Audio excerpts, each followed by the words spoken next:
Okay, a subscriber had a quick question, so I'm going to make a really quick video to try to answer that for you, okay? And the question is, after you sell your car and you fill out the information in the back of the ownership and you sign it, is there anything else you have to do? So that's my understanding about your question. The second part to the question, also, before, so basically you want to know also, buyer then have to bring their ownership plate to get the car from me, right? Please give assistance. Okay, so let's see if we can answer that question for you real quick. Check the mic and make sure it sound right, boys. Okay, so first thing is when you sell a car, I think we did a video about ownerships because that's what you kind of as a question on. So we can pop that up for everybody else to get up to date or catch up with what we're saying here. So the back of the ownership is kind of like a contract. So yes, you just fill out the back of that ownership and then you sign it and you give it to the person. That's all you have to do. Now, the person will eventually need something called the UVIP, the used car package. In best case scenario, if you have that, sign that as well, because that will serve as a bill of sale. So that will prove that you sold the car and how much you sold the car for. Now, to make sure the car is out of your name, if you have the time, I recommend going to the ministry with the person to make sure they take the car out of your name, because some people would take the car, flip it, don't flip it right away, sell it to somebody else in your name and play games like that, okay? So if you're trying to protect yourself, you want to go to the ministry with the person and flip the car into your name immediately, okay? That's the first thing.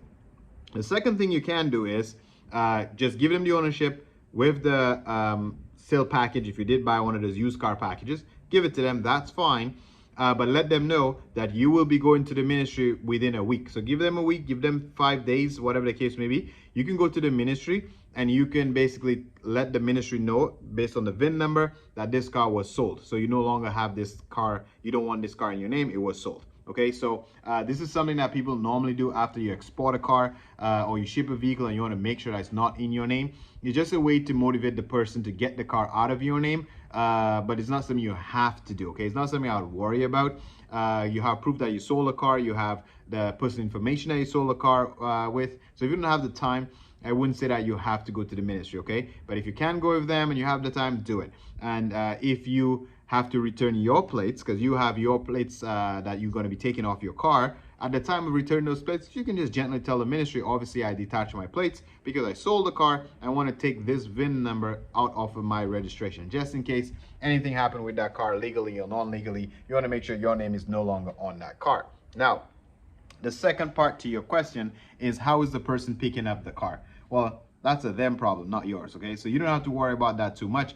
Once the car is done, if the person that's buying the car from you is not too far from you and you want to do the nice thing and deliver the car for them, you can do that if you like, because the moment you take your plate off the car is not legal to drive until they go to the ministry, register it, get a plate, come screw a plate on it and then leave, okay? So it's either they can take a chance and put a plate on it and drive it away.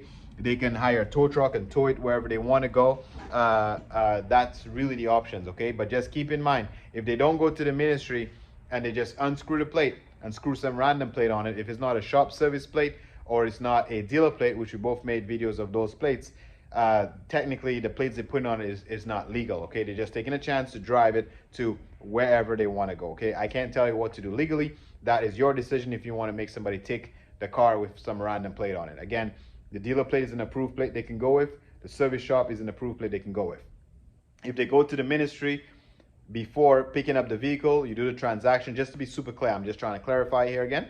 If they pay you for the car, you gave them the paperwork, they went to the ministry, get the car plated, and then bring a plate, screw it on, that plate could be legal, okay? So it's up to you what you want to negotiate with them. I wouldn't worry too much about it. Hopefully that answered your question, and I hope I got to it as soon as I can so you can help yourself get out of the situation, okay? Don't forget to give us a thumbs up, and then I'll catch you in the next one.